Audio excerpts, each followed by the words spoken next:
Hello everyone, very good morning and welcome to Khan global studies. बहुत बहुत स्वागत है आप सभी का आज के इस सेशन में। मैं हूं आपकी इंग्लिश फैकल्टी जूही ज्ञानचंदानी और आप सभी का तहे दिल से स्वागत करती हूं। उम्मीद करती हूं कि आप सभी बिल्कुल स्वस्थ हैं, मस्त हैं और आज के इस सेशन के लिए बिल्कुल रेडी हैं। कितने लोग रेडी हैं भाई? फटाफट से देखिए कॉमेंट में। यस,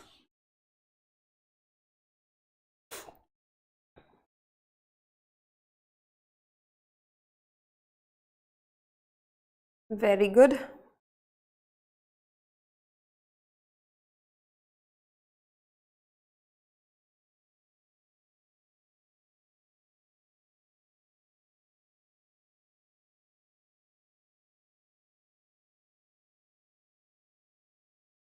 चलिए जी, good morning good morning. PQRS करने वाले हैं आज? यस, PQRS ही करने वाले हैं। आवाज़ वगैरह सब प्रॉपर आ रही है? Very good. आप लोग के लिए 2 वीडियोस रिकॉर्ड हो गए हैं बेटा। मैं आज आप लोग को शेयर करवा दूंगी, है ना। वो कैब के 2 वीडियोस और रिकॉर्ड हो चुके हैं, मैं वो आज शेयर करवा दूंगी। और आई होप आप लोगों के साथ 600 सिनोनिम्स की एक लिस्ट है जो मोस्ट रिपीटेड क्वेश्चन है वो शेयर हो गई होगी, और एक स्पेलिंग एरर की भी है वो आज शेयर हो जाएगी आप लोग के साथ में। ठीक है, वेरी गुड मॉर्निंग। और मैंने होमवर्क चेक किया था, एक बार मैं सबका नाम ले लेती हूँ। सभी ने बिल्कुल सही किया है ना। बहुत अच्छे से सभी ने उसको सॉल्व किया है। ठीक है, देखते हैं एक बार। शुभंकर 1 घंटे पहले किया इन्होंने। राम खिलाड़ी ने किया है, संध्या, पारस, उमा, सीमा, शुभ्रता, काजल 10 मिनट बहुत ज़्यादा टाइम है, स्मृति, दिनेश, शर्मिला, राखी, आशीष, छिंदरपाल जी बहुत बढ़िया, अंजलि, दिशा, राजदीप, ओके, त्रिंशु, अनुभव, मेघा, मनीष, आराध्या, ऋचा, राजा बाबू, अच्छा, प्रिया, प्रियांशी, अंशु, सुहेल, धीरज, सायन, शिवानी, अरुणा, रोहन, सुरभि, लीजा, आयशा, शिवानी, अदिति, अनु, अनुरुद्ध, अनिमा, निशा, जेबा, प्रभाकर, निशा, प्रतिमा। चलो, ये सभी लोगों ने सॉल्व किया है। एक बार इंडिविजुअल बैच में देख लेते हैं और उसके बाद हम चलेंगे अपने सफ़र पे। आज बहुत ही इंटरेस्टिंग होगा, है ना। सिर्फ ध्यान से सुनिएगा पहले 10 मिनट मुझे आप लोग, ठीक है। श्रेया, मनसाई, कृपा, मिताली, ठीक है जी। चलिए शुरू किया जाए। आप में से कितने लोग, हाँ जी, आप में से कितने लोग जो है पहले पैराजंबल के क्वेश्चन को सॉल्व कर चुके हैं, PQRS तरह के क्वेश्चंस को सॉल्व कर चुके हैं? आप में से कितने लोग जरा बताएंगे मुझे, जरा बताएंगे आप में से कितने लोग PQRS के क्वेश्चंस को पहले सॉल्व कर चुके हैं, जानते हैं इसके बारे में? नहीं जानते? ठीक है, जानते हैं, ओके ओके। और बताइए।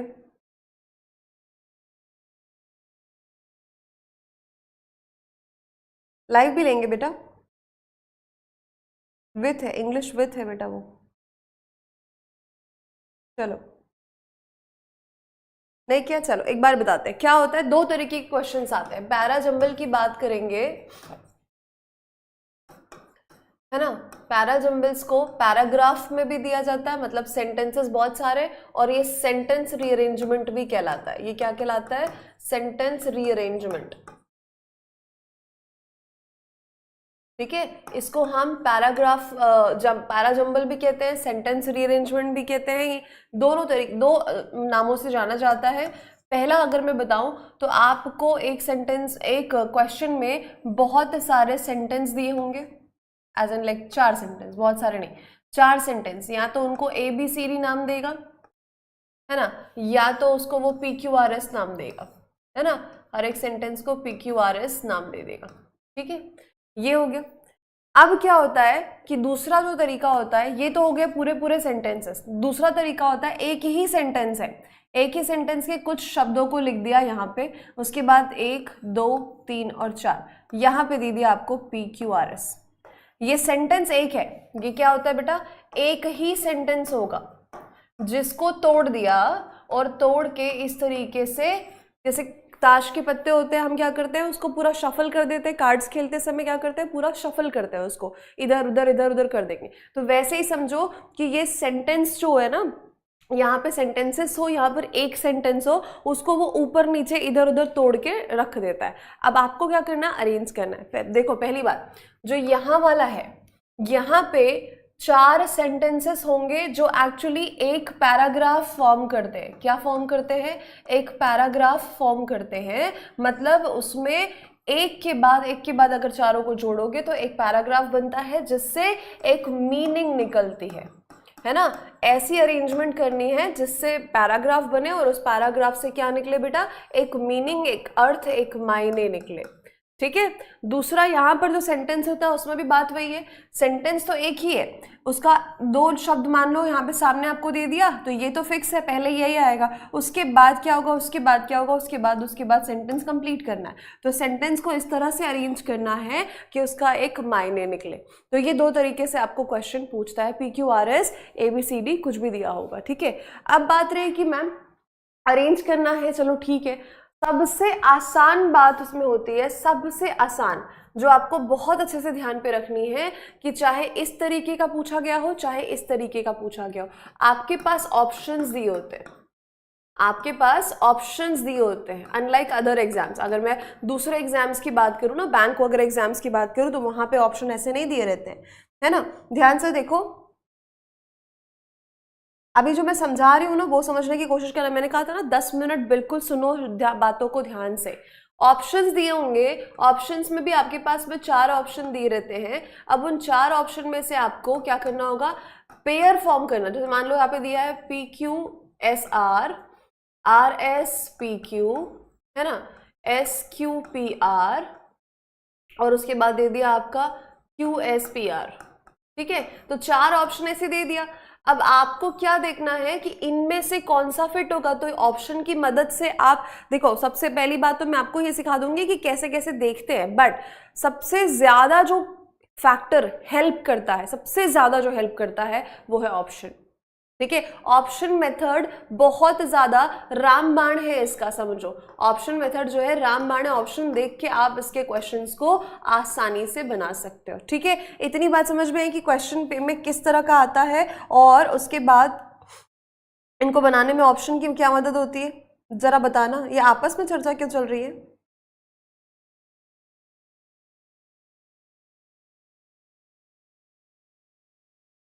आपस में क्यों आप लोग बातें कर रहे हो?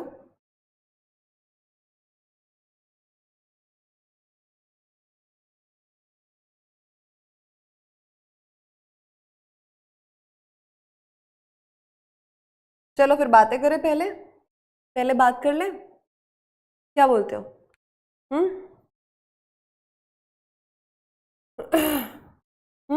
पहले बातें कर ले।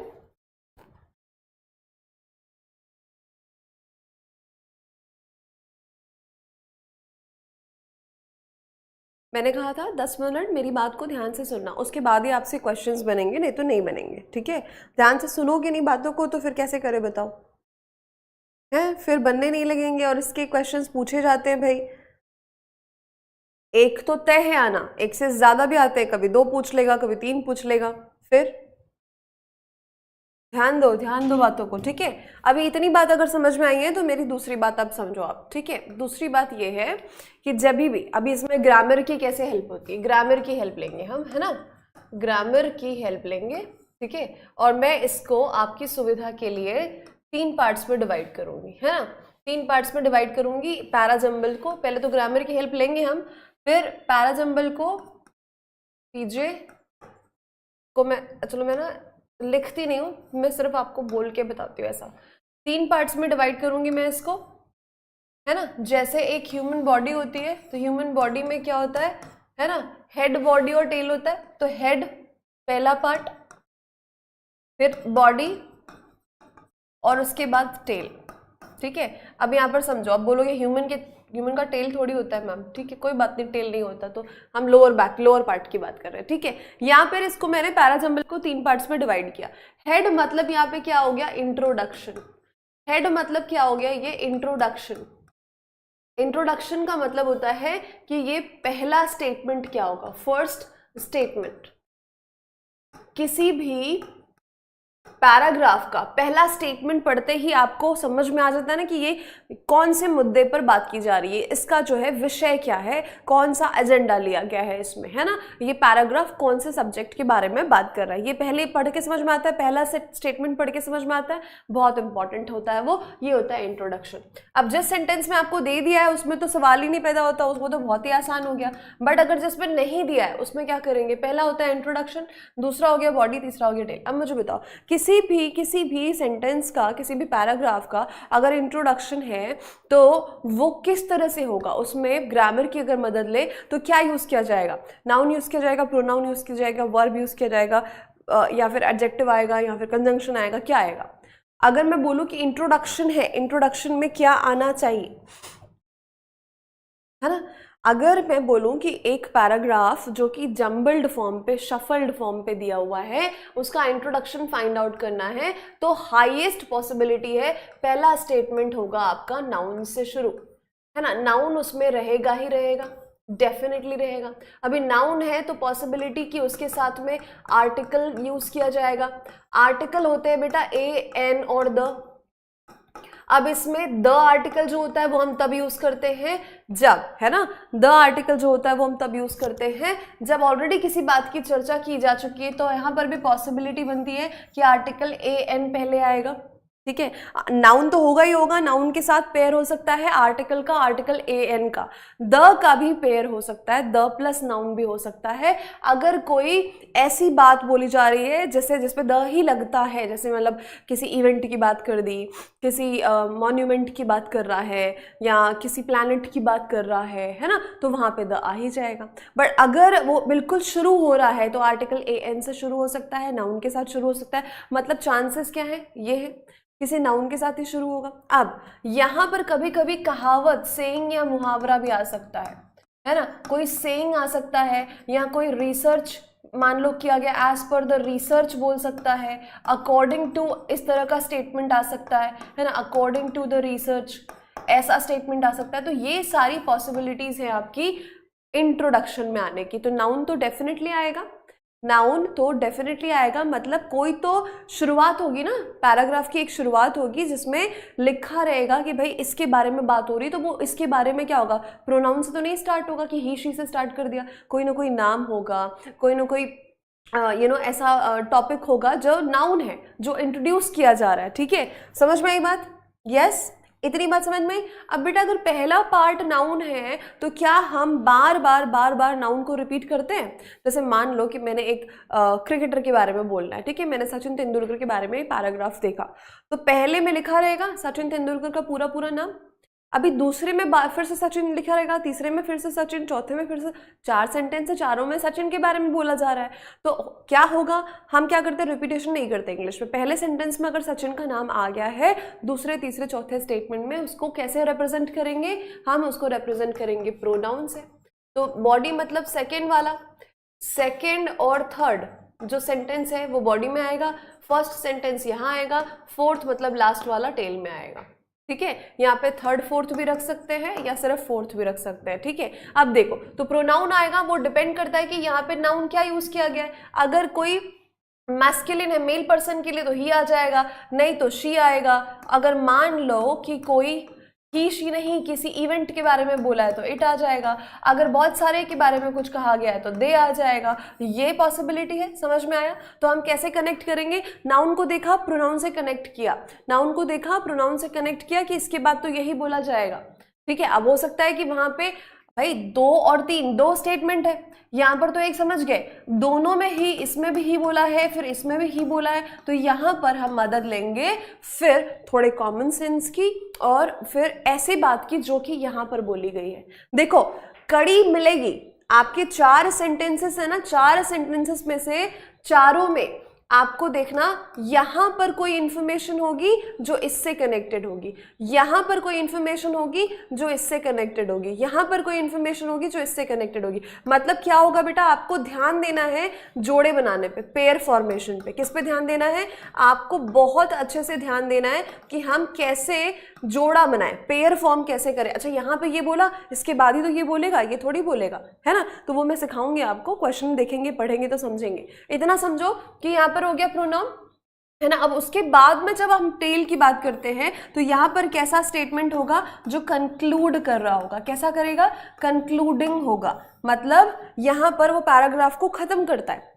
अब पैराग्राफ को खत्म करता है तो एंड होगा, तो कैसा एंड होता है कि सार बताएगा या फिर उसको कंक्लूड करते हुए अच्छा इस तरह से फिर ऐसा हुआ, ठीक है, क्या बताएगा। यहाँ पर भी प्रोनाउन तो रहेगा ही रहेगा, या फिर in this way, ultimately, finally ऐसा हुआ कि उसने ये किया, या इसीलिए, कोई मान लो कोई मुद्दा है, कोई कारण बताया जा रहा है, फिर बोलेगा कि इसीलिए ऐसा किया गया, बात खत्म। समझे आप? तो कंक्लूडिंग स्टेटमेंट कैसा होगा कि ये तीनों को सम अप करेगा। यहाँ पे क्या करेगा? ये तीनों सेंटेंसेस जो आए उनको सम अप करेगा, है ना, बहुत ही आसानी से। इतनी बात समझ में आ गई सभी को? जरा बताना, इतनी बात समझ में आई? कंजंक्शन हो सकता है, बिल्कुल सही, बिल्कुल सही। क्या क्या चीजें आ सकती है? अभी देखो पैराग्राफ है, 4 सेंटेंसेस है, कंजंक्शन के बिना तो बनेगा ही नहीं, कोई ना कोई कंजंक्शन जरूर होगा। अभी उनको कैसे यूज करना है ये हम क्वेश्चन से समझेंगे। यहां तक की बात क्लियर है? ठीक है, आपको ध्यान किस किस चीज पे देना है? सबसे पहली बात, पहला स्टेटमेंट इंट्रोडक्शन, है ना। इंट्रोडक्शन में नाउन होगा डेफिनेटली, है ना, 99% पॉसिबिलिटी। दूसरा जो होगा वो इधर प्रोनाउन से स्टार्ट होगा, ठीक है। अब बात ये भी समझो आप, कोई ना कोई तारीख, कोई ना कोई मंथ, ये भी हिंट होता है ना। कोई तारीख दे दी, कोई मंथ दे दिया, है ना, और उसके बाद में उसी के लिए दिस दैट दीज यूज कर दिया, ठीक है। कोई इवेंट की बात की यहाँ पे, उसके लिए यहाँ पर आया इट, और उसके बाद वहां पे कोई डेट या तारीख दी है, या फिर उसके बाद आगे दिस। सो ये जो है this event was created this way, तो दिस दैट इट ये सब हेल्प करेंगे आपको। दूसरी बात, सबसे पहला तो हमने देखना है कि इंट्रोडक्शन क्या है। दूसरा काम करना है ऑप्शन देखना है ना, ऑप्शन को बहुत ध्यान से देखना, क्योंकि बहुत सारे क्वेश्चन सिर्फ ऑप्शन से बन जाते हैं। उसके बाद आपको ये देखना है कि ऑप्शन में ही पेयर फॉर्मेशन, आपको लग रहा है कि तीसरा और चौथा बिल्कुल पेयर बन रहा है, तीसरा स्टेटमेंट और चौथा स्टेटमेंट, तीसरे के बाद ही चौथा बोला जाएगा। मतलब क्या हो गया? मतलब क्या हो गया कि आपको दिख रहा है कि यहाँ पर PQRS जो है R और S का पेयर है। R और S तो बिल्कुल पेयर बना है, देख लो यहाँ पे R और S है क्या ऑप्शन में, कौन से ऑप्शन में R और S दिया है उसको पकड़ो, बाकी हटा दो। समझे आप? तो इस तरह से हम हेल्प लेंगे, तो ग्रामर की भी हेल्प होगी, ऑप्शन की भी हेल्प होगी, कॉमन सेंस की भी हेल्प होगी, ठीक है। चले बनाए एक चीज बनाए, चलो कोशिश करो। मैंने आसान वाला रखा है पहले, इसको बनाने की कोशिश करना, ठीक है। चलो, ये सारे क्वेश्चंस पूछे जा चुके हैं, सारे क्वेश्चंस आए हुए सवाल हैं, है ना। देखो चलो बनाते हैं साथ में। Rearrange the parts of the sentence in correct order. देखो सेंटेंस है, एक ही सेंटेंस दिया है यहाँ पे, एक ही सेंटेंस है, ठीक है। क्या आया हुआ क्वेश्चन है, लिखा हुआ है birds heart, bird says heart, lungs and. अभी ऑप्शन में आपके पास है SQP, से स्टार्ट है, 2 बार Q है, एक बार S है, एक बार P है, ठीक है। यहाँ पे देखो bird says heart, lungs and, मतलब बॉडी ऑर्गन्स की बात किया है, हार्ट बोला है, लंग्स बोला है, एंड बोल के फिर यहाँ पर भी क्या आएगा, एंड के साथ कनेक्टेड चीजें होती हैं। अपटेक टू ह्यूमंस, एफिशिएंसी या मसल्स, क्या आ जाएगा बताओ। बोला है हार्ट, वेरी गुड, बोला है heart, lungs and, heart, lungs and, इसके बाद श्योर है कि S का जो शुरुआत है S आएगा। S से एक ही ऑप्शन दिया है, बन गया क्वेश्चन। क्या दिया? S से एक ही ऑप्शन दिया है। इसके बाद तय है यहाँ पे, है ना, इसके बाद यहाँ पे तय है कि मसल्स आएगा ही आएगा, है ना। ये वाला मसल्स जो लिखा है ये तो डेफिनेटली आएगा। तो मसल्स अगर आएगा बेटा तो ये S से शुरू हो रहा है, और S से शुरू होने वाला हमारे पास में सिर्फ एक ऑप्शन दिया है और वो है ये। बन गया? कितना टाइम लगा मुझे बताओ, कितना टाइम लगा? अगर ऐसा आया, और आ चुका है बेटा, ये देखो 12 दिसंबर 2022 का सवाल है, पूछा जा चुका है। बताओ कितना टाइम लगा? ऑप्शन से तुरंत बन गया। हमने पूरे सेंटेंस को पढ़ा भी नहीं है और हम बिल्कुल श्योर है, डंके की चोट पे बोल सकते हैं कि हाँ ये सही है ना। समझे आप? अभी 2 से 3 सेकंड में बन गया, ज्यादा से ज्यादा 2 से 3 सेकंड। अब कुछ बच्चे यहाँ पे क्या करते हैं, थोड़ा ज्यादा दिमाग लगाते हैं, इस पे नहीं फंसना है। अच्छा ऑप्शन देखते हैं, यहाँ पे क्यू है, यहाँ पे क्यू है, मतलब पक्का क्यू से स्टार्ट होगा। 2 बारी क्यू आया मतलब पक्का क्यू से स्टार्ट होगा। तो इस जाल में नहीं फंसना, इस जाल में कभी नहीं फंसना, ठीक है। थोड़ा कॉमन सेंस भी लगाना आप। तो यहाँ पे हो गया, आप पढ़ के देखो, birds heart lungs and muscles are more efficient for oxygen, oxygen what uptake. आप तो सीधे सीधे बना सकते हैं, uptake and intensive exertion compared to humans. Compared के बाद यहाँ पे टू आएगा, कंपेयर्ड टू ह्यूमंस, है ना। अभी अच्छा एक मैं चीज आपको बता देती हूँ, कंपेयर्ड टू और कंपेयर्ड विथ का क्या फर्क होता है पता है आप लोगों को? कब हम कंपेयर्ड टू यूज करते हैं और कब हम कंपेयर्ड विथ यूज करते हैं पता है आपको? जैसे यहाँ पे देखो क्या बोला है, बर्ड्स के सिस्टम को ह्यूमन से कंपेयर किया है। तो बर्ड और ह्यूमन दोनों अलग अलग चीजें हैं, बर्ड्स और ह्यूमन सेम तो नहीं है, अलग अलग है।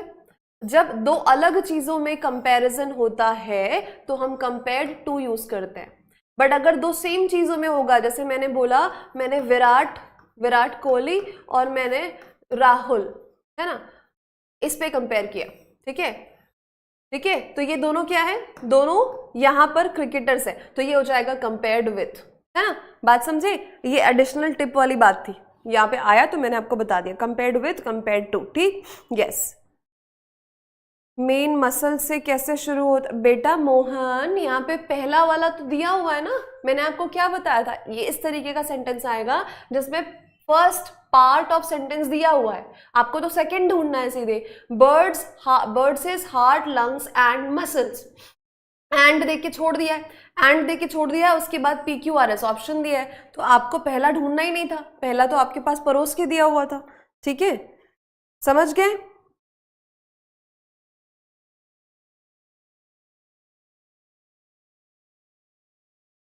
अभी आप लोग फिर से चालू हो गए, आप लोग इंपॉर्टेंट समझ रहे हैं इस टॉपिक की, ये टॉपिक कितना इंपॉर्टेंट है कि इसका क्वेश्चन आना ही आना है, एक से ज्यादा भी आएगा, है ना, एक तो बिल्कुल तय है, हो सकता है एक से ज्यादा, 2 से ज्यादा भी आ जाए, ठीक है। चलो बात समझ में आई?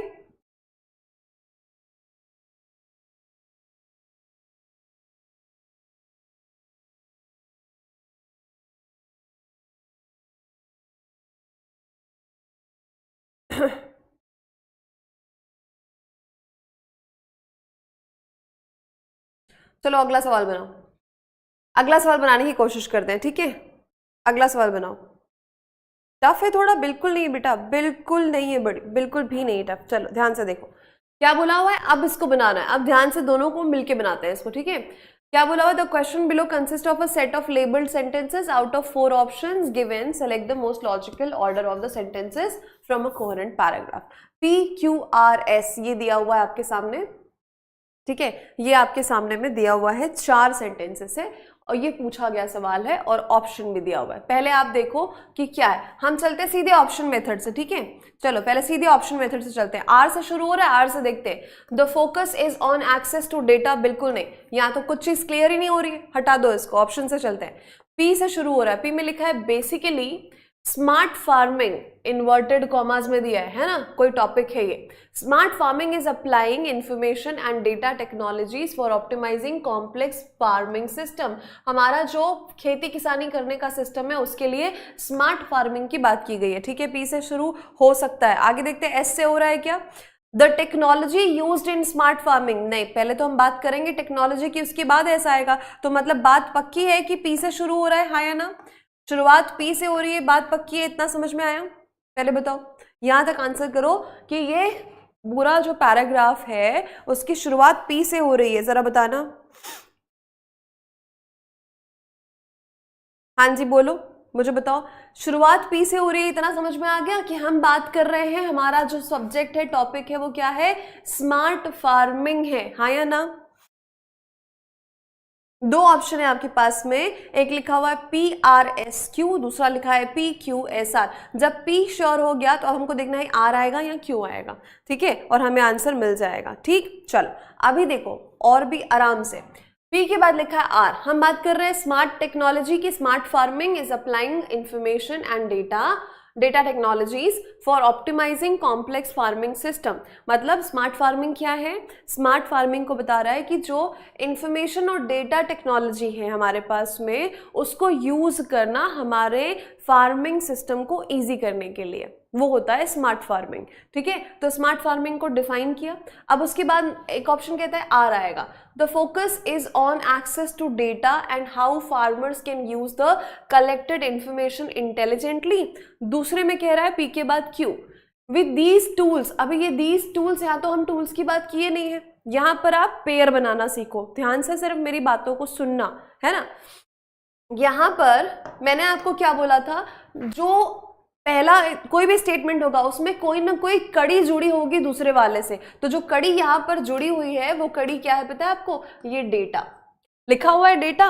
अभी इसी को बोला the focus is on access to data. तो अब मुझे बताओ इस डेटा से इस डेटा की कड़ी को जोड़ सकते हैं हम, हाँ या ना?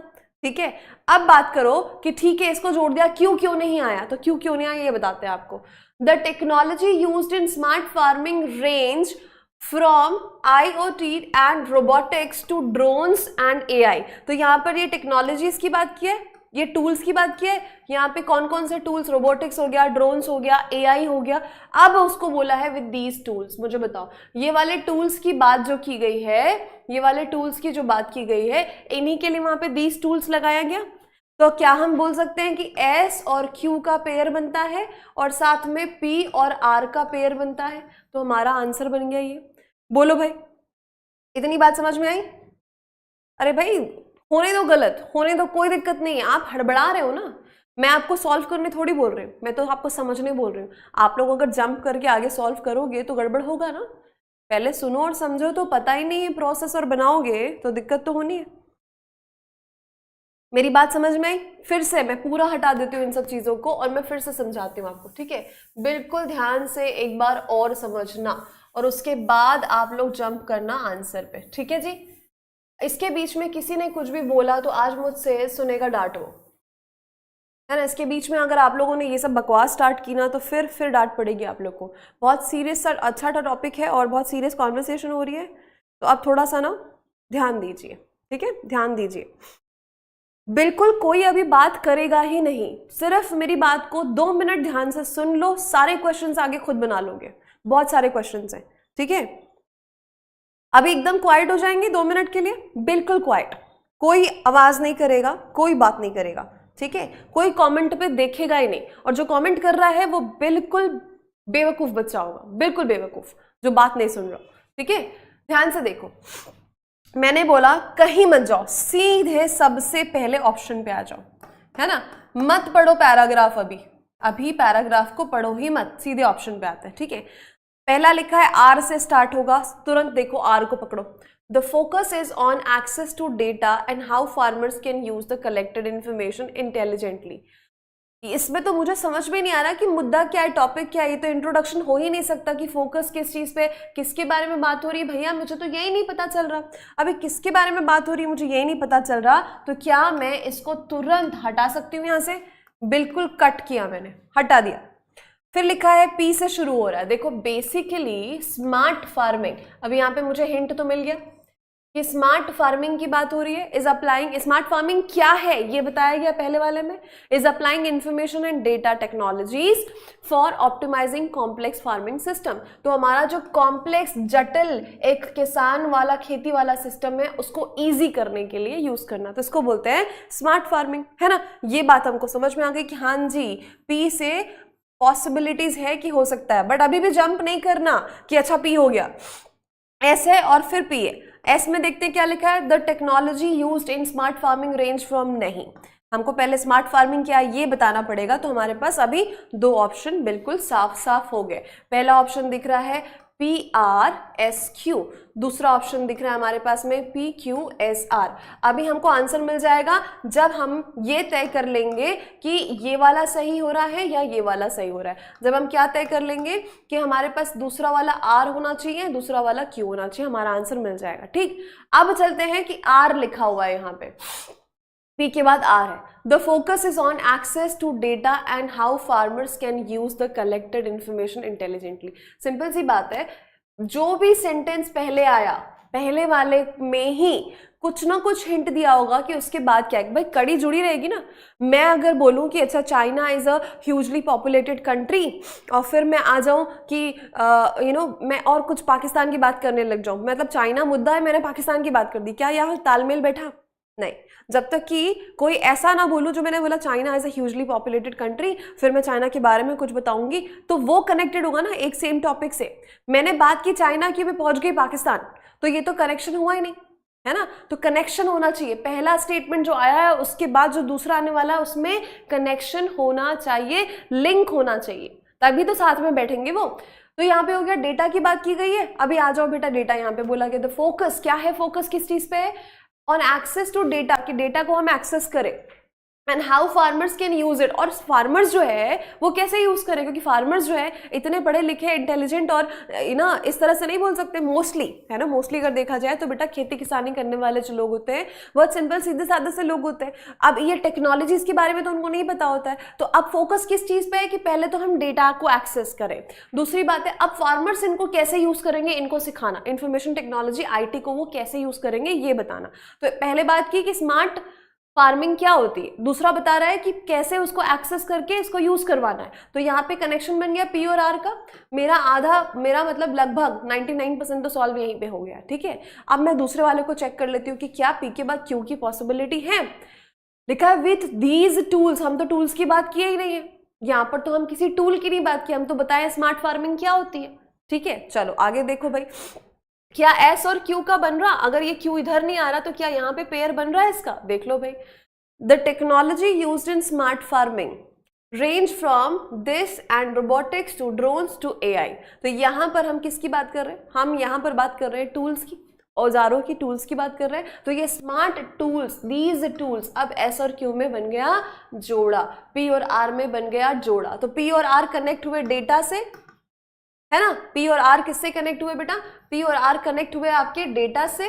और अगर देखा जाए कि S और Q कैसे कनेक्टेड हुआ तो वो टूल से कनेक्टेड हुआ, है ना। टूल लिखा था, वो टूल से कनेक्ट हुआ। वहां पे टूल लिखा है, यहाँ पे टूल्स की बात की गई। तो दोनों में लिंक समझ में आया? अब बिल्कुल हम श्योर हो गए?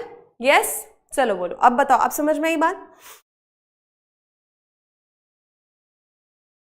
हाँ जल्दी बता दो। एस में ये तो लिखा है ना बेटा, टूल मतलब ये क्या है?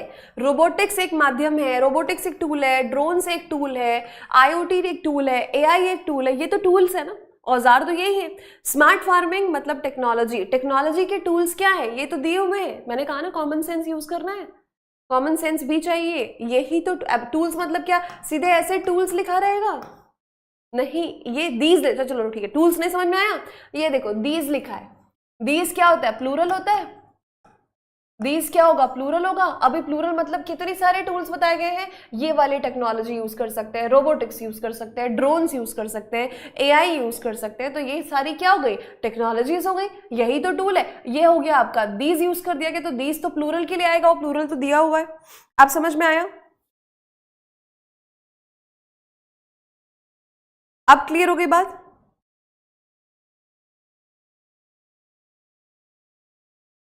हाँ जी, ठीक। अब बनाने को रेडी है? एक और बनाए? चलो, वेरी गुड, बहुत बढ़िया।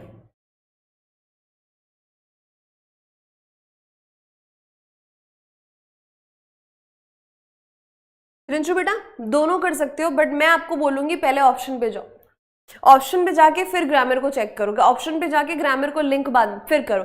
आपके पास इतना टाइम नहीं होगा वहां पे कि आप पहले पूरा पूरा पढ़ोगे और उसके बाद मार्क करोगे। स्मार्ट वे क्या होगा? ऑप्शंस पे अटैक करो, ऑप्शंस पे अटैक करने के बाद सबसे पहले देखो ऑप्शन से रीड आउट करना स्टार्ट करो, फिर कनेक्ट करो। या फिर अगर आप ये चाहते हो कि आपको फटाफट से एक बार देखना है कि अच्छा किसके बारे में है, तो आप देख सकते हो, कोई दिक्कत नहीं है, आप पे डिपेंड करता है। बट मैं प्रेफर करती हूँ कि मैं सबसे पहले ऑप्शंस पे जाऊँ, ऑप्शंस पे जाने के बाद मैं इधर आऊँ, ठीक है। तो आप देख सकते हैं, अगर आपको लगता है कि पहले आपको पढ़ना चाहिए तो आप पढ़ लीजिए, ठीक है।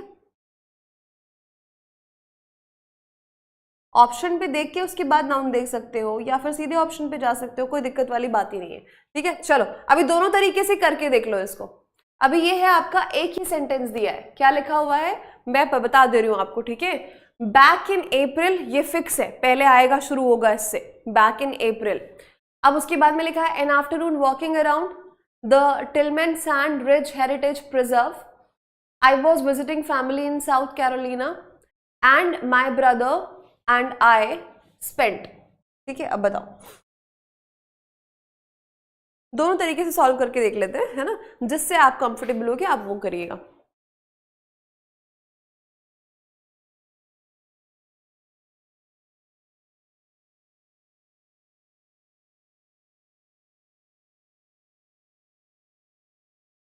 देखो किससे बनाया, जो कह रहे हैं बी आंसर होगा, और कैसे बनाया, ऑप्शन से या फिर पढ़ के पहले?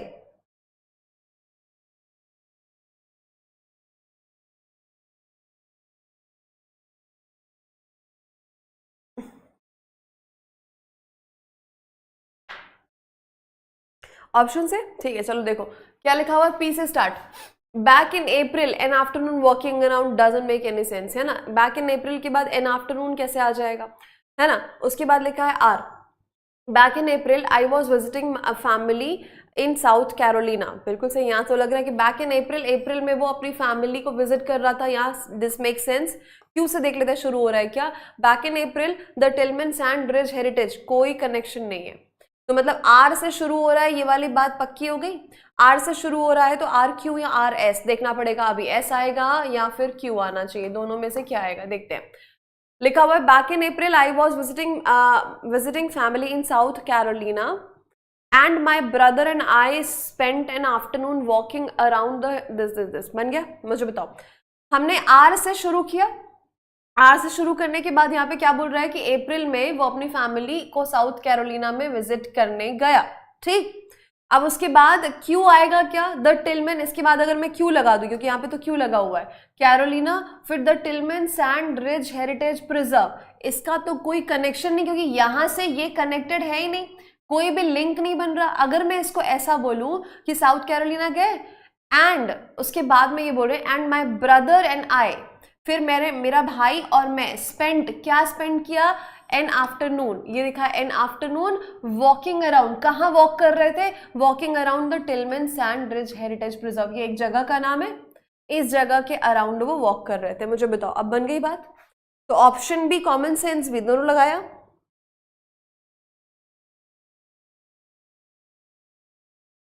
हाँ, ऑप्शन बी कॉमन सेंस भी दोनों लगा। फिर से देखो, फिर से देखो, चलो, बैक इन अप्रैल बिल्कुल दिया हुआ है, फिक्स है, इसमें कोई दिक्कत वाली बात नहीं है, बैक इन अप्रैल पहला दिया हुआ है, ठीक है। बैक इन अप्रैल अगर मैं ऑप्शन नहीं देखती हूँ, चलो मैंने ऑप्शन नहीं देखा, कनेक्ट करो, back in April an afternoon walking around the Tillman Sand Ridge Heritage Preserve, सबसे पहली बात ये बी क्यू वाले को देखो, ये तो एक जगह का नाम बता रहा है या कोई लैंडमार्क है ना, कोई लैंडमार्क है या कोई जगह है, इट्स अ प्लेस, प्लेस का नाम बता रहा है, ठीक है। तो अभी प्लेस का नाम बता रहा है, ये कहाँ पे आएगा देखते हैं। आई वॉज विजिटिंग, तो बैक इन अप्रैल, अप्रैल की बात है, बैक इन अप्रैल मैं विजिट कर रहा था, आई was visiting family in South Carolina, जो कि साउथ कैरोलिना में है, एंड उसके बाद बता रहा, कंजंक्शन आया है ना, एंड माई ब्रदर एंड आई, मेरा भाई और मैं, हमने समय व्यतीत किया, स्पेंट इन आफ्टरनून, क्या क्या स्पेंड किया, इन एक आफ्टरनून, है ना, मतलब एक दोपहर हमने साथ में बिताई, वॉकिंग अराउंड, वॉक करते हुए, around what, around this place, walk करते हुए, अराउंड व्हाट, किस प्लेस के इर्द गिर्द हम वॉक कर रहे थे, ये वाली प्लेस के इर्द गिर्द। अब बोलो बात समझ में आई, अब बताओ।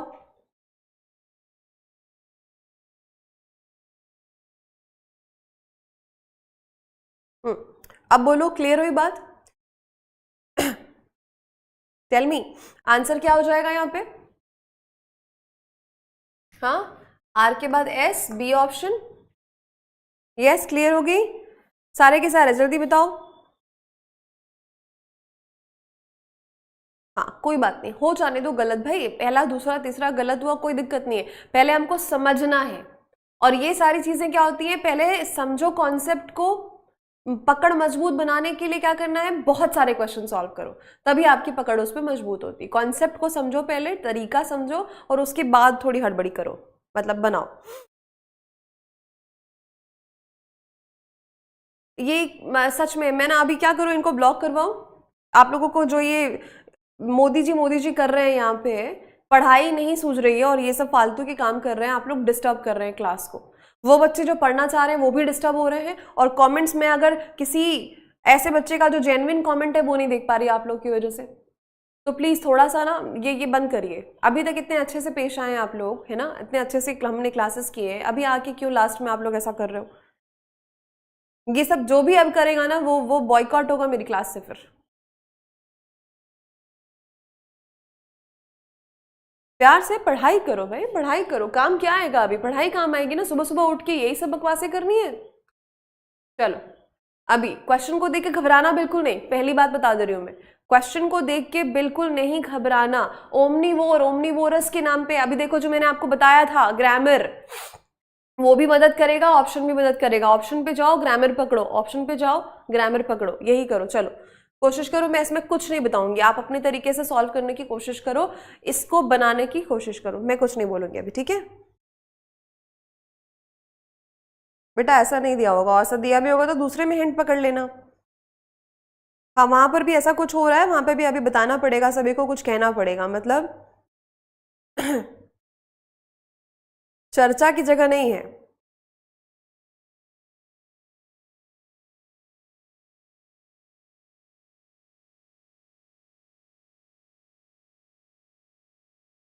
हाँ देखो, आंसर बताने की हड़बड़ी मत करना, ठीक है? थोड़ा सोचो समझो, दिमाग लगाओ फिर बनाओ, अभी हड़बड़ाने की कोई जरूरत नहीं है।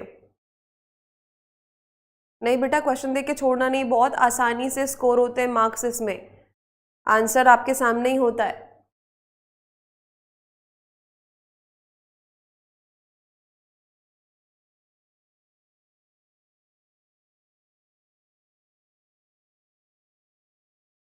सभी बना लो पहले, सभी बना लो फिर हम बात करेंगे। देखो कितना बड़ा स्टेटमेंट, और अगर मैं आप लोगों को देखूं अभी, तो आप लोग अभी दूसरा तीसरा ही समझे हैं, और बनाने में आपको इसको मुश्किल से 30 से 40 सेकंड लगे होंगे, जो भी आंसर कर रहे हैं। चलो कोशिश करें, बन गया सभी से? फाइन, पढ़ते हैं देखते हैं, ठीक है। ओमनीवोरस लिखा हुआ है, the many diverse and omnivore they also have, simple सी बात। अगर मैं इसको, चलो मैं इसको अगर मैं ऑप्शन ना देखूँ ना, इसको अगर मैं ऑप्शन में देखूँ तो कैसे बनाऊंगी, ये देखो तरीका एक और सीख लो। Omnivorous get energy and nutrients from plants, ठीक है, यहाँ तक की बात समझ में। The many diverse animals categorised as omnivorous, सब कैटेगराइज ना, यहाँ से स्टार्ट नहीं होगा, ये तो मैं हटा दी, बी से तो स्टार्ट नहीं होगा। An omnivore is an animal that can feed and thrive on both plant and animal. अभी ओमनीवोर बताया है, एन यूज किया है, सी पक्का होगा, 100% गारंटीड कि ये होना ही होना है, 100%। क्यों होगा? क्योंकि यहाँ पे लिखा है एन ओमनीवोर, बताया है ओमनीवोर क्या होते हैं, कौन होते हैं, उसके बाद उसके बारे में सारी चर्चा होगी, मतलब बात तय है कि सी से शुरू होगा। दो ऑप्शन मैंने वैसे ही हटा दिए। यहाँ पे आपको देखना है, एग्जामिनर दो ऑप्शन आपको 50-50 हटाने के लिए ही देता है, आपके पास बचते दो ही ऑप्शन है, कहने को 4 ऑप्शन आते हैं, बचेंगे आपके पास 2 ही ऑप्शन, जिसमें से आपको चूज करना है। अब मेरी बात यहाँ पे मैंने ये देखा, मुझे एक बात तो पक्की हो गई कि ओमनीवोर से स्टार्ट हो रहा है, ठीक है। आप लोग जो कह रहे हो ना कौन सा पहले ले, आप पर डिपेंड करता है बेटा, मैं दोनों में कंफर्टेबल होते हैं, या तो ऑप्शन से जाओ या तो ऊपर से पढ़ो, प्रेफर करो ये, क्योंकि ये टाइम बचाता है, ठीक है।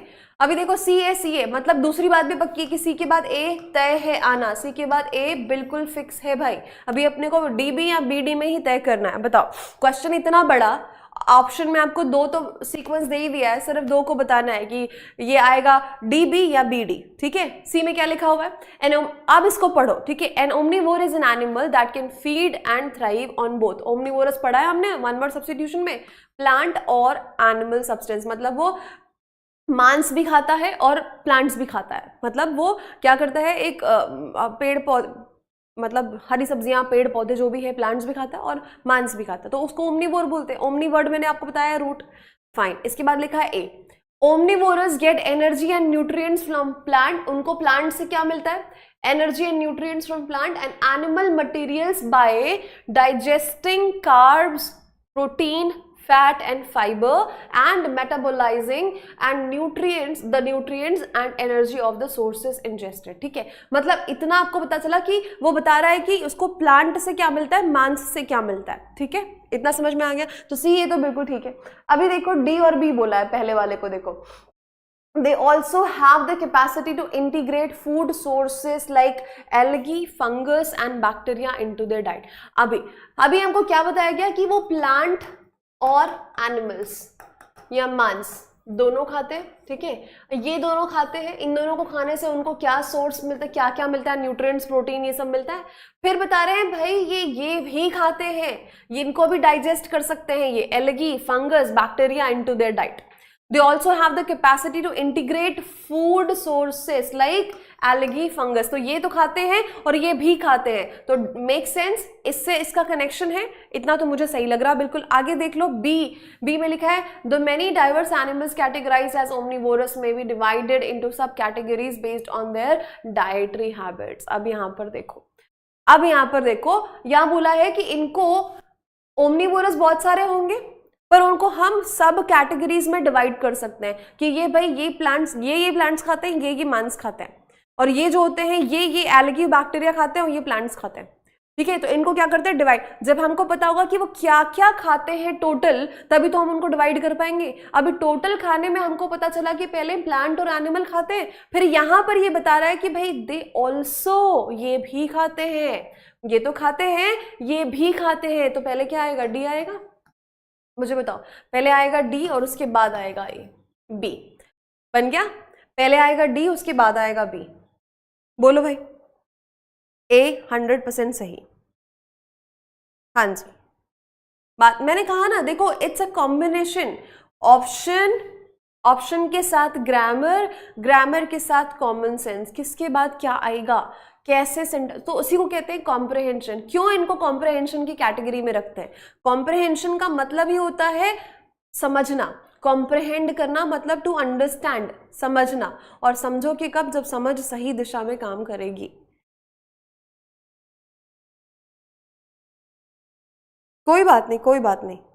अब आप समझे जो मैंने आपको बताया कि भाई हमको बताया ओमनिवोर कौन होते हैं, जो फीड करते हैं प्लांट पे और एनिमल पे। ठीक है, अब उनको क्या मिलता है, एनर्जी मिलती है, न्यूट्रिएंट मिलता है प्लांट से, and animal materials by digesting carbs, protein, fat, fibre और ये सब। उसके बाद बोल रहा है कि ये लोग, इनके में कैपेसिटी ये भी होती है कि वो एल्गी, फंगस और बैक्टीरिया को भी अपनी डाइट में इंक्लूड कर सकते हैं। ठीक है, अब अगर ऐसा है, ये भी खा सकते हैं, ये भी खा सकते हैं, ये भी कैपेसिटी है, तो इनको डिवाइड कर देना चाहिए। The many diverse animals categorised as omnivorous may be divided into subcategories based on, किस पर आधारित, उनकी डाइटरी हैबिट, उनके जो खान पान की हैबिट्स हैं उसके आधार पे हम उनको विभाजित कर सकते हैं। ठीक है, बात समझ में? मैंने फिर से समझा दिया बेटा अविनाश, फिर से समझा दिया मैंने। इसलिए आपको पता है, डेली की डेली कम से कम कोशिश किया करो कि 30 मिनट की रीडिंग करो, कुछ ना कुछ रीड करो। अब आप एग्जाम सामने आ रहा है तो कोई एक आर्टिकल उठा लो रीड करने के लिए, जिसमें आपका जनरल अवेयरनेस भी सही हो जाए, जीके जीएस का भी आपको नॉलेज मिल जाए, पढ़ रहे हो आप तो इंग्लिश का भी नॉलेज मिल जाए। क्योंकि क्या होता है ना, कई बार समझ में कैसे आएगा कि क्या सही है क्या गलत है, ये तब होता है जब आप पढ़ते हो बहुत सारा, तो आपका जो सबकॉन्शियस है, दिमाग जो है, वो सही और गलत की पहचान ऑटोमेटिकली कर लेता है, वो सिस्टम में फीड हो जाता है। फिर आपको पढ़ते पढ़ते चीजें समझ में भी आने लगेंगी, किसके बाद क्या आएगा ये भी लिंक करने लग जाओगे, आपने इसको यूज किया नहीं ना ढंग से। ठीक है, तो पढ़ाई कर, दिन भर पढ़ना है, क्लासेस चल रही हैं, रिवीजन करना है, सब करना है, बट कोशिश करो कि कम से कम 30 मिनट का टाइम रीडिंग के लिए निकालो। पहले दिन, दूसरे दिन, तीसरे दिन ऐसा लगेगा क्यों कर रहे हैं, नहीं करें, बट जब धीरे धीरे चीजें समझ में आने लगेंगी ना तो मजा आएगा आपको और आप समझने लगेंगे। वही रीडिंग काम आती है इन सब में, चाहे वो क्लोज पैसेज में हो, चाहे वो पैराजम्बल्स में हो, और अभी आपका मेंस में जब आएगा रीडिंग कॉम्प्रहेंशन उसमें हो, तो वो समझना तो पड़ेगा, है ना। बुक मत रीड करो भाई, कोई न्यूज़पेपर उठा लो, है ना, कोई पैराग्राफ उठा लो, कोई न्यूज़पेपर उठा लो, वो पढ़ो, कोई बुक रीड करने की जरूरत नहीं है। नॉवेल्स, भाई नॉवेल्स पढ़ने में खो मत जाओ, है ना, कुछ ऐसा पढ़ो जिससे एक तीर से दो निशाने लगे। Killing 2 birds with 1 stone, killing 2 birds with 1 stone मतलब आप पढ़ रहे हो उससे अब आपकी अंग्रेजी भी ठीक हो रही है और आपको जीके जीएस का भी नॉलेज मिल रहा है, तो जीके जीएस भी आपको काम आने वाला है। तो वो क्या होगा, न्यूज़पेपर से बेहतर कुछ हो सकता, फिर कुछ बेहतर हो सकता है न्यूज़पेपर से, अंग्रेजी का अखबार है ना, जिससे अंग्रेजी भी पढ़ रहे हो और जानकारी भी मिल रही है, तो ये दोनों आपको एग्जाम में काम आने वाला है। अभी आपको मैं नहीं बोलूंगी कि आप चेतन भगत की नॉवेल लो और पढ़ने बैठ जाओ ना। हाँ बिल्कुल होगा बेटा, बिल्कुल होगा कृष्णा, क्यों नहीं होगा। पहले दिन से 10वें दिन में इंप्रूवमेंट नहीं होगी, बिल्कुल होगी, 100% होगी। नहीं तो फिर भैया एप्लीकेशन है ना, फोन पे एप्लीकेशन रखो, ठीक है। चलो एक और बनाए, आगे चलते हैं, कोशिश करो दूसरा बनाने की। अब ये तो बहुत बढ़िया है, ये सेंटेंस वाला है, मैंने मिक्स रखे हुए ताकि आपका कॉन्फिडेंस है ना, सेंटेंस बना के अप जो होगा वो सेंटेंसेस है कि थोड़ा इधर आएगा, फिर अप होगा, फिर इधर आएगा, और फिर अप अप अप अप जाएगा, ठीक है। चलो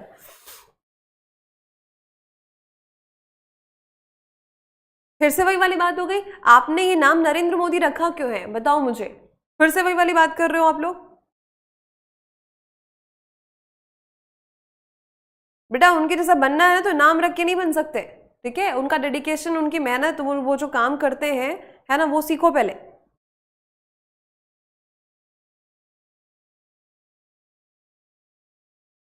बनाओ ये सवाल, क्या लिखा हुआ है, द एब्सेंस ऑफ, फिक्स है ये पहला वाला। उसके बाद लिखा है PQRS में data on the migrant workers was formulating effective policy decisions, and R में लिखा है preventing the governments from, S में लिखा है strategies for the welfare of migrant workers.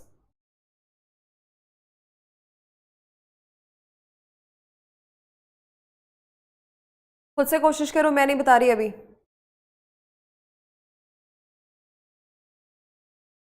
बेटा वो हाँ खाली टेस्ट समय पे होता है, ऐसे समय पे जब आपको एग्जाम देने का प्रेशर ना हो, तब आप पढ़िए ना, कोई दिक्कत नहीं है। पक्का ए आएगा, श्योर। सी भी आ रहा है ऑप्शन, ए और सी बोल रहे हो। चलो चलें ऑप्शन मेथड से। पहले में लिखा है PRQS, पी में देखते हैं, पहले तो आ जाएगा the absence of, absence of what, absence of data on migrant workers was, अच्छा। फिर लिखा है R, the absence of preventing the governments from, नहीं, एब्सेंस ऑफ के बाद तो प्रिवेंटिंग आएगा ही नहीं, तो R को मैंने हटा दिया। फिर लिखा है P और फिर Q, तो P से P से तो हमने देख लिया, Q से देखते हैं, the absence of formulating effective policy decisions and, the absence, उसके बाद लिखा है P, data on decisions and data on the migrant workers, कुछ भी लॉजिक नहीं बनता है इसका, इसके बाद तो आएगा ही नहीं। एब्सेंस ऑफ व्हाट, किस चीज का अभाव है, डेटा का, किस चीज में, ऑन माइग्रेंट वर्कर्स। यहाँ पे देखो समझो इस बात को, the absence of data on migrant workers was, उसके बाद आएगा वर्ब, है ना, वॉज के बाद आएगा वर्ब। अभी वॉज क्या है बेटा, बी फॉर्म है, बी फॉर्म है, और मैंने आपको बहुत बारी बताया हुआ है कि इस बी फॉर्म के बाद वर्ब का या तो थर्ड फॉर्म आएगा, वर्ब का या तो फोर्थ फॉर्म आएगा। क्या दिया हुआ है, प्रिवेंटिंग, वर्ब का फोर्थ फॉर्म दिया हुआ है, तो हम बोल सकते हैं वॉज के बाद आएगा आर, ये पी के बाद आएगा आर, पी के बाद आर एक ही ऑप्शन है और वो ए है, और वो करेक्ट हो गया। Data on migrant workers was preventing the governments from के बाद आप हमेशा नोटिस करेंगे ING वाला वर्ब ही आता है। फ्रॉम फॉर्मुलेटिंग, फॉर्मुलेट करने से, फ्रॉम के बाद आप देखेंगे अक्सर जेरेंड फॉर्म आता है, जेरेंड फॉर्म मतलब ING फॉर्म जो नाउन कहलाता है, ठीक है, वर्ब का। From formulating effective policy decisions and strategies. दूसरा एक हिंट बताऊं, दूसरा एक और हिंट था यहाँ पे, वो हिंट क्या है, एंड लिखा हुआ है, एंड के पहले लिखा है डिसीजंस, तो एंड के बाद भी कुछ प्लूरल होगा, ये प्लूरल है तो इधर भी प्लूरल आएगा, डिसीजंस एंड स्ट्रेटजीज, ठीक है। 3 4 हिंट इसमें थे, अब सही हुआ। सी कैसे होगा बेटा निर्जला, ए आंसर करेक्ट हुआ ना। देखो मैंने कितने सारे हिंट बता दिए इस क्वेश्चन में आपको, कि वॉज के बाद ING फॉर्म या तो V3 आएगा या तो V4 आएगा, V4 दिया हुआ है, ठीक है। दूसरी बात, एंड लिखा हुआ है, एंड के पहले अगर प्लूरल है डिसीजंस, तो एंड के बाद भी प्लूरल होगा, तो स्ट्रैटेजीज आ जाएगा। तो हमने यहाँ पर क्या कर लिया, Q और S में पेयर बना लिया, P और R में तो पेयर बन ही रहा है, ठीक है। अब सही हुआ। तो देखो आप मुझे ये बताइए, ग्रामर, ऑप्शन, कॉमन सेंस, इन तीनों का अगर समागम हो जाए तो बन जाएगा ये,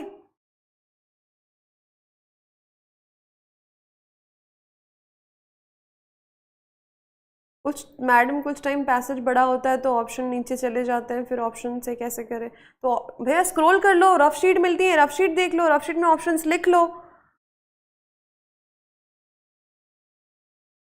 ठीक है, यहां तक की बात क्लियर हुई? अभी तक समझ में आ गया? बना ये वाला?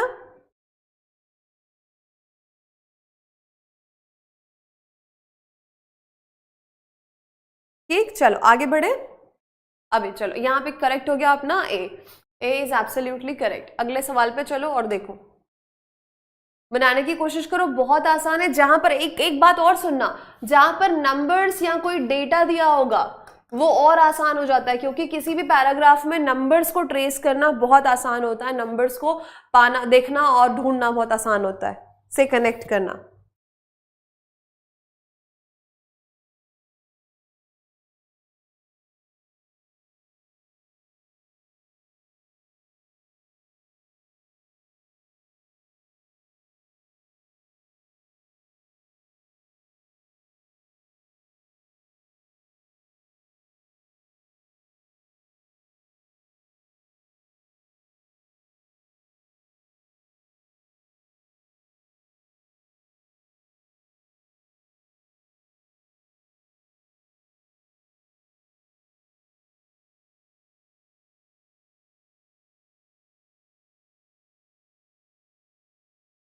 कंटिन्यूस करो बेटा, कंटिन्यूसली ऐसा करते रहो, कोशिश करो कि एनालिसिस जब करते हो अनिरुद्ध की किस में ज़्यादा टाइम लग रहा है तो उसको कट शॉर्ट करने की कोशिश करो। डी और सी आंसर आ रहा है, अभी भी डी और सी आंसर आ रहा है। अच्छा जी, पक्का?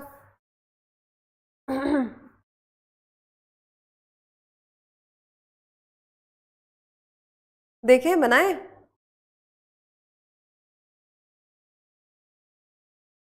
चलो चलो देखते हैं, ठीक है, बनाने की कोशिश करते हैं। ऑप्शन से चले, चलो ऑप्शन से। B A D C, B में लिखा है इट्स प्राइमरी ऑब्जेक्टिव। भैया इट्स किसके लिए आया है? ये हमको तो नहीं पता ये किड्स इट्स किसके लिए बोल रहा है, तो बी को हमने हटा दिया, दिक्कत नहीं है, बी आएगा ही नहीं। फिर लिखा है डी, डी में लिखा है दिस एनुअल इवेंट। कौन सा एनुअल इवेंट है, हमको पता ही नहीं इसके बारे में, तो ये प्रोनाउन हटा दो आप, ठीक है, हट गया, दोनों ऑप्शन हट गए। ऑप्शन आपके पास बचता है सी डी। सी डी मतलब तय है बात की पहले सी और फिर डी आएगा।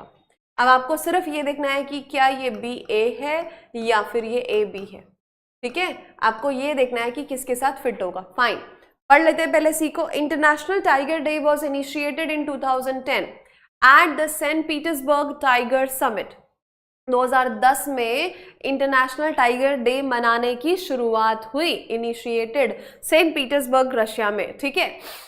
अब देखते हैं उसके बाद क्या लिखा हुआ है, डी तो दिया हुआ है दिस एनुअल इवेंट। तो ये जो एनुअल इवेंट है 2000 इवेंट, वार्षिक मतलब एनुअल इवेंट एक साल में एक बार होने वाला। This annual event was observed, कब ऑब्जर्व होता है? 29 जुलाई को। एम्स टू क्रिएट अवेयरनेस, और इसका मेन लक्ष्य क्या है? ये है कि अवेयरनेस फैलाए टाइगर कंजर्वेशन पे, टाइगर संरक्षण पे, है ना, क्या फैलाए? अवेयरनेस फैलाए, ठीक है, सी डी हो गया। अब देखो पहला है B A, Its primary objective is to preserve the natural habitat of the tiger, ये बोला है। उसके बाद कहता है E, while India is home to 75% of tigers in the world, the global tiger day, as it is also known, sees awareness events organized in the country as well as neighboring Bangladesh and Nepal। ठीक है, अब मुझे बताओ पहले B आना चाहिए, पहले A आना चाहिए? क्या आना चाहिए आपका?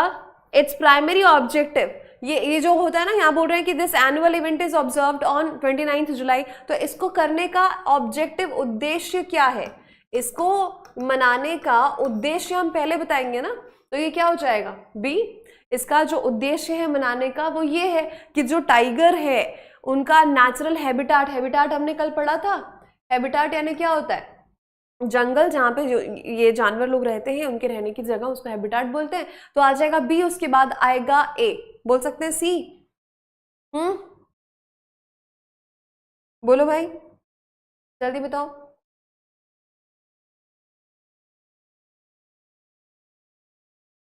बोलो बोलो बोलो।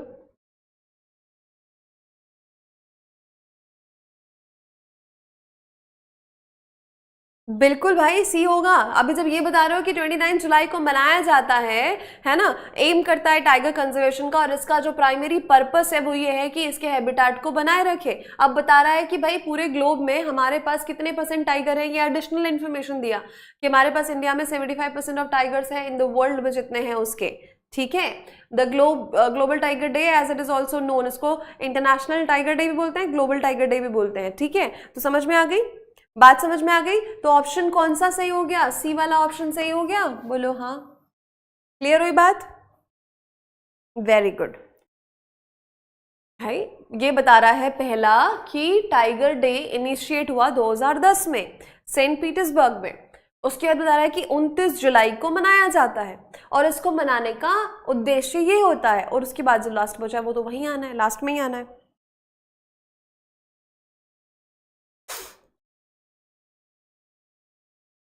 कोई नहीं, चलो होने दो गलत, डरना नहीं गलत होने से भाई, होने दो गलत। ठीक है, चलो कोई बात नहीं, कोई बात नहीं, एक और बनाओ, एक और बनाओ, कोशिश करो। अभी तो बहुत बनाने हैं भाई, बहुत बनाने हैं, चलो बनाओ इसको, कोशिश करो।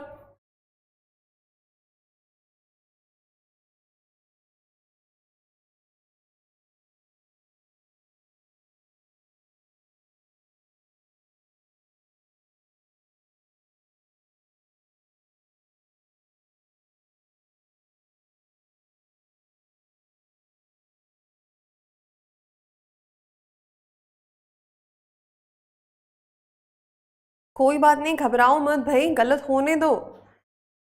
जितना गिरोगे उतना मजबूत बनोगे।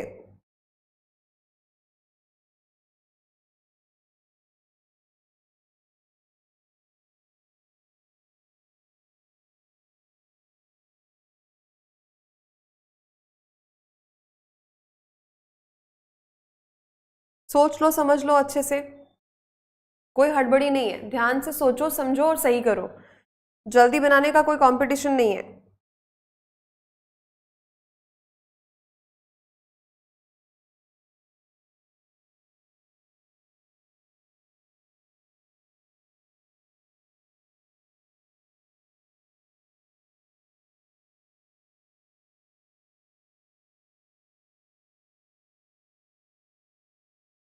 थोड़ा सोच लो, है ना, देख लो कि क्या आप जो बना रहे हो उसमें चारों सेंटेंस में कुछ ना कुछ कनेक्शन है, किसी के बाद किसी के बाद कोई कनेक्ट हो रहा है। ये कनेक्शन देखो कि यहाँ से यहाँ कनेक्ट हो रहा कि नहीं, यहाँ से यहाँ कनेक्ट हो रहा कि नहीं, यहाँ से यहाँ कनेक्ट हो रहा कि नहीं, यहाँ से ये कनेक्शन देखो।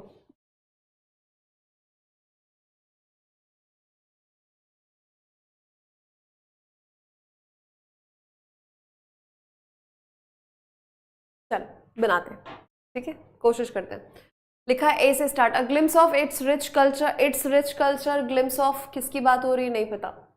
बी के बाद लिखा है ए, ठीक है। बी देखो, India has a vast cultural and linguistic diversity which make the country culturally rich, बिल्कुल सही। बी से स्टार्ट हो रहा, बी ए दिया। सी से देख लेते एक बार है कि नहीं, दीज मॉन्यूमेंट्स नहीं स्टार्ट होगा यहाँ से, मतलब बात तो पक्की हो गई कि बी ए तो श्योर है। अब मुझे सिर्फ इतना बताना है कि डी सी आएगा या सी डी आएगा, है ना, दोनों में से क्या आएगा ये बताना है। चलो भाई पढ़ लेते पहले बी और फिर ए को, क्योंकि ए में ही हिंट मिलेगा। बी में हिंट था ए का, ए में हिंट मिलेगा कि ये आएगा या ये आएगा, ठीक है, पढ़ना तो जरूरी है। India has a vast cultural and linguistic diversity which make the country culturally rich. A glimpse of its rich culture कैसे बना, देखो कल्चर की बात यहां की गई है। अ ग्लिम्स ऑफ, एक झलक, of its rich cultural heritage can be found through the great monuments and other historical sites. The great क्या बोल रहा है, मॉन्यूमेंट्स की बात कर रहा है, स्मारकों की, एंड हिस्टोरिकल साइट्स जो ऐतिहासिक जगहें हैं, है ना, मॉन्यूमेंट्स एंड हिस्टोरिकल साइट्स की बात किया। ए को बहुत ध्यान से पढ़ो, जब ऐसा कोई केस होता है ना तो सेकंड वाले स्टेटमेंट को बहुत ध्यान से पढ़ो, क्योंकि इसी में आपको हिंट दिया होगा कि इसके बाद क्या आएगा। अब देखो फिर लिखा हुआ है आपके पास या तो डी या तो सी, पहला सी पढ़ ले। These monuments and historical sites, अब मुझे बताओ, मैंने जो ये वाली बात बोली इसके बाद आप श्योर हो गए कि नहीं हुए यहां पर बोला है मॉन्यूमेंट्स एंड हिस्टोरिकल साइट्स, इसी को बोला है कि this monuments and these historical sites are the symbols of India's diversity. आया ना? Several historical sites and monuments are identified as UN heritage sites। ठीक है, अभी यहाँ पर क्या बोला है, ये सिंबल है और उसमें से भी बहुत सारे जो है ये यूएन के हेरिटेज साइट में रजिस्टर्ड है। ठीक है, अब मुझे बताओ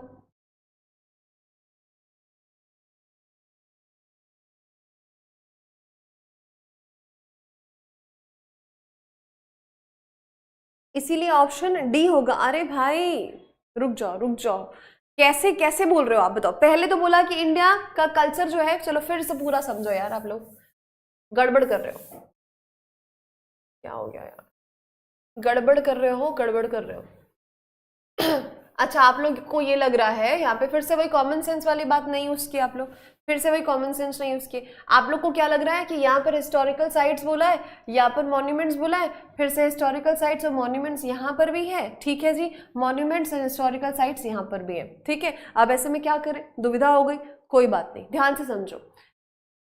यहाँ पर सबसे पहले हमने बात की मॉन्यूमेंट्स और हिस्टोरिकल साइट्स की, उसके बाद इसकी इसी के लिए हम क्या यूज कर रहे हैं, दीज, है ना। हम क्या यूज कर रहे हैं, ये possessive adjective these, pronoun adjective, these monuments and historical sites. ये जो मॉन्यूमेंट्स और हिस्टोरिकल साइट्स है, ये प्रतीक है ऑफ इंडियाज डाइवर्सिटी, इंडिया की डाइवर्सिटी का। हम क्या बता रहे हैं, इंडिया की कल्चर और लिंग्विस्टिक डाइवर्सिटी की बात कर रहे हैं। ठीक है, कल्चरली रिच है ये बता रहे हैं, और उसके बाद उसका रिच कल्चर हमको देखने को मिलता है जो रिच कल्चरल हेरिटेज है वो हमको देखने को मिलती है कहाँ पे, इसके मॉन्यूमेंट्स में, हिस्टोरिकल साइट्स में। और यही जो मॉन्यूमेंट्स और हिस्टोरिकल साइट्स हैं वो सिंबल है इंडिया के डाइवर्सिटी का। तो तीनों बातें एक साथ कनेक्ट हो रही हैं। अब हम बता रहे हैं कि इनमें से बहुत सारे हिस्टोरिकल साइट्स यूएन हेरिटेज में रजिस्टर्ड हैं। ठीक है, अब मुझे बताओ क्या समझ में आई बात। BEBACD फॉर श्योर, अब हो गई समझ में, आ गई बात।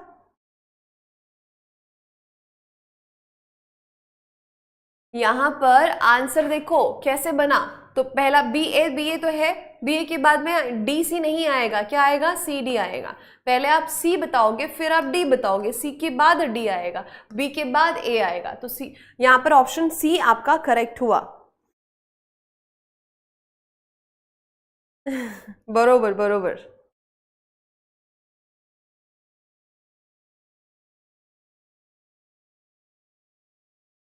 हाँ जी, डी एडिशनल डिटेल है, सही हुआ, वेरी गुड।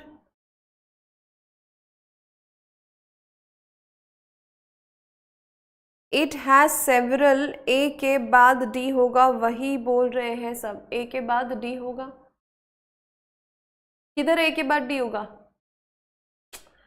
भाई, फिर से वही वाली बात हो गई, मैंने जो बताया अभी नहीं समझे आप लोग।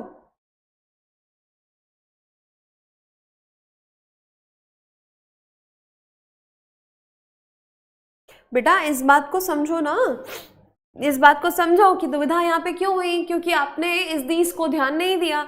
पहले हम बता रहे हैं कि यहाँ पर कैन बी फाउंड, ग्लिम्स, झलक दिखती है कल्चरल हेरिटेज की, किसमें झलक दिखती है, यहाँ के स्मारकों में और हिस्टोरिकल साइट्स में। और यही वो हिस्टोरिकल साइट्स है जो प्रतीक है, जो सिंबल है, दीज मॉन्यूमेंट्स आर सिंबल। फिर बता रहा है कि सेवरल हिस्टोरिकल साइट्स, इनमें से बहुत सारे, सब तो नहीं रजिस्टर्ड है, बहुत सारे हिस्टोरिकल साइट्स और monuments are identified as UN heritage sites.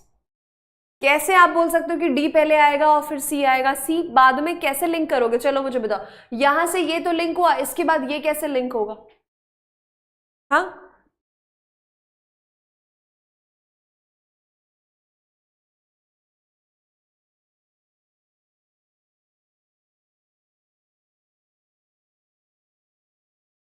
Has के बाद दीज कैसे होगा, कहां पे हैज के बाद दीज आएगा, कहां हैज है, आर लिखा है ना, these monuments and historical sites are the symbols of, कहां पे हैज लिखा हुआ है, हाँ। यहां तक की बात क्लियर हुई, बताओ।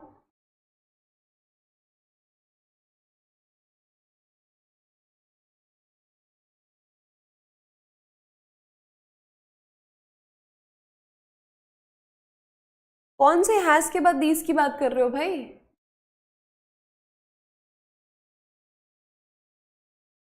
अरे भैया, मॉन्यूमेंट्स प्लूरल है, हिस्टोरिकल साइट्स प्लूरल है ना? आप ये अलग सेंटेंस है, फुल स्टॉप है यहाँ पे, इसके बाद तो आ सकता है ना। क्या लिखा है? A glimpse of its rich cultural heritage can be found through the great monuments and other historical sites. It has किसके लिए आया है? ये इट आया है इंडिया के लिए, ये इट आया है इंडिया के लिए, इंडिया के लिए आया है इट, इसीलिए इंडिया के साथ आया हैज। इट हैज किसके किसके पास है? It has. यहाँ पे हैज ओनरशिप के लिए आ रहा है। हैज मेन वर्ब जो है, हैज है, वो कैसे यूज हो रहा है? मेन वर्ब हैज कुछ किसी पर अधिकार बताने के लिए। यस, और हैज के बाद तो फुल स्टॉप है ना, तो दूसरा सेंटेंस तो कैसे भी स्टार्ट हो सकता है, और वो स्टार्ट हो रहा है कि these monuments and historical sites. आप समझे बात को? ये बात को समझना बहुत जरूरी है, चाहे टाइम लग जाए, बात को पूरा समझना बहुत जरूरी है, ठीक है? इट हैज बेटा ये इंडिया के लिए लिखा गया है। ग्लिम्स देखी जा सकती है, झलक देखी जा सकती है इसके मॉन्यूमेंट्स और स्मारकों में, ठीक है?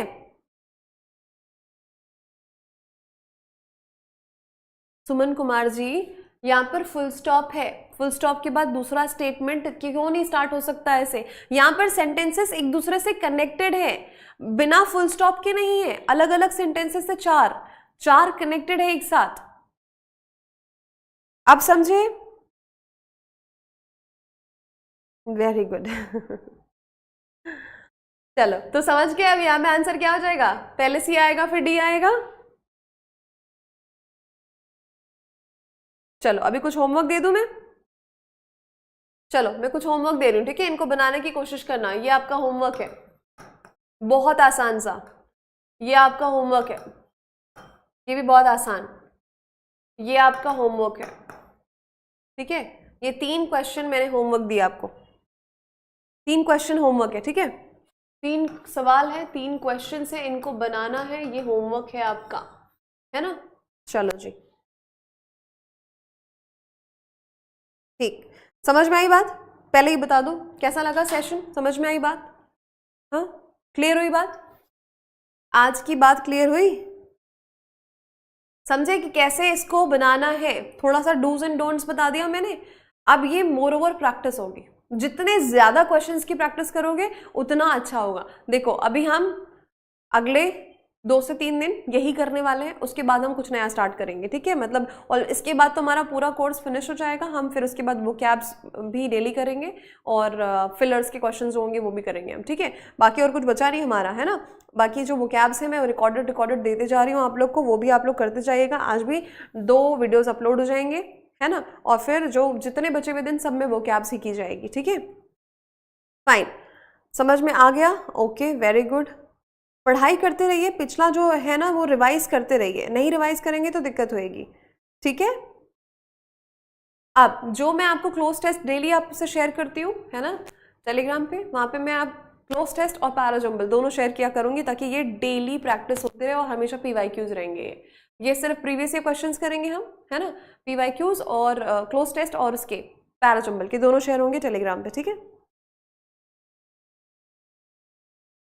बेटा मैं प्रीवियस ईयर क्वेश्चंस ही लेती हूँ, यही पर्पस है, यही एजेंडा है कि जब करना ही है, पढ़ना ही, तो प्रीवियस ईयर क्वेश्चन से क्यों ना करें? एक भी क्वेश्चन देखा जो प्रीवियस ईयर का नहीं था, सारे PYQs थे, ठीक है? चलिए भाई, मिलते हैं कल की क्लास में। उम्मीद करती हूँ आज की क्लास पसंद आई, समझ में आई। कैसी लगी क्लास? अपना फीडबैक जरूर दीजिएगा, लिखिएगा कुछ, ठीक है? मैं पढ़ती हूँ सबके कॉमेंट्स, मुझे बड़ा अच्छा लगता है, ठीक है? और होमवर्क भी जरूर करिएगा, टाइम बाउंड मत रखिएगा, अभी समझ के करना इंपॉर्टेंट है उसको, ठीक है? चलो जी, तो सभा समाप्ति की घोषणा। मिलते हैं कल की क्लास में। कल है संडे, कल की क्लास होगी या नहीं होगी आपको पता चल जाएगा, ठीक है? कल मैं क्लास रख रही हूँ या नहीं रख रही हूँ, मोस्ट प्रोबेबली होगी, और होगी तो कौन से टाइम पे होगी आपको ये दिख जाएगा, ठीक है?